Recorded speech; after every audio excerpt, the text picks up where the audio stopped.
We're here with Senator Sherrod Brown, a Democrat from Ohio. GM closing down plants. This really impacts your state. Well, it impacts the entire country because it's 14,000 GM jobs directly, and then it's thousands of other jobs. It really speaks to the phony populism of the president, who came in and said, "We'll never close a plant down. They'll be moving jobs back into the United States." Then, the first year in office, the president pushed a tax bill that gives a 50% off coupon to companies that move. They pay you move from Youngstown, Ohio to Mexico, you get your tax rate cut in half. They got $500 million, GM, from this tax plan. Mm-hmm.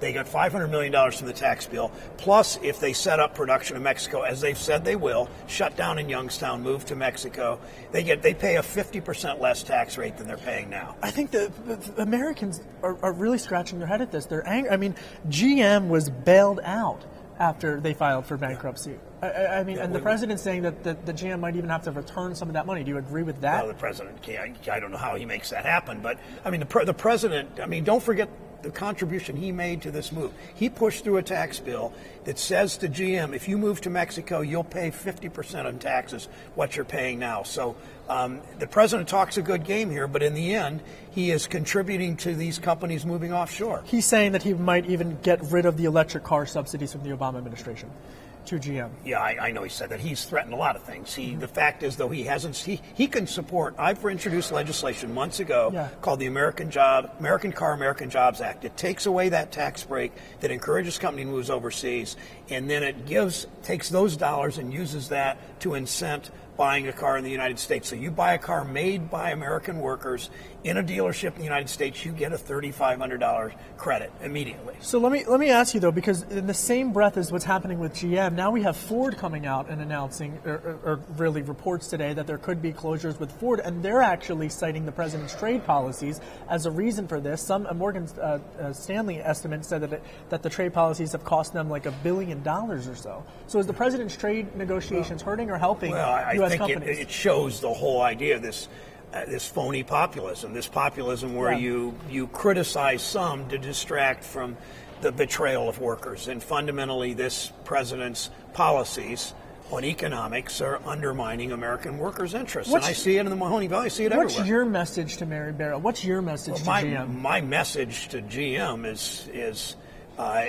don't move offshore and cut American jobs and move offshore. But my message to the president and the Congress is fix the tax law so we build incentives into the tax law to keep jobs here, not to send jobs overseas. You're calling it phony populism. I've covered you now for several years on the Senate Banking Committee as well as other committees. You're considering running for president. What's going to go into that calculation for you and your family? I don't know. I really hadn't thought about it until this election, when my wife and I are pretty overwhelmed from people suggesting I run because of my message and my career about the dignity of work, that we don't honor work in this country. And I define work as whether you punch a clock or swipe a badge, or whether you work on a salary for a salary, work for tips, or raising kids. People that work hard in this country ought to be able to get ahead. That's not the case, particularly for young people now, that they have those opportunities, and we've got to go back to that.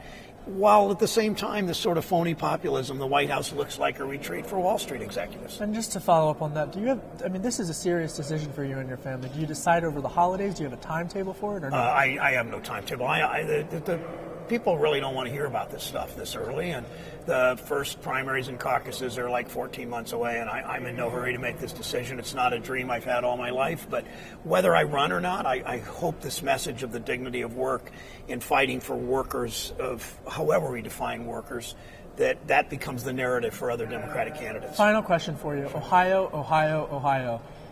A lot of folks that I talk to and the president, they say it's shifting red. You won by double digits for re-election. How did you do it, and what do you make of folks who say it's going red? Well, it's becoming a more conservative state, but it's obviously clearly winnable, and it'll be winnable in the presidential race for whoever the candidate is. And in the end, it's people want to know, do you have my back? Are you on our side? And that's what my career has been devoted to. And I talk about the dignity of work and the dignity in retirement, and we need to honor that. And this town, in this White House, don't get that.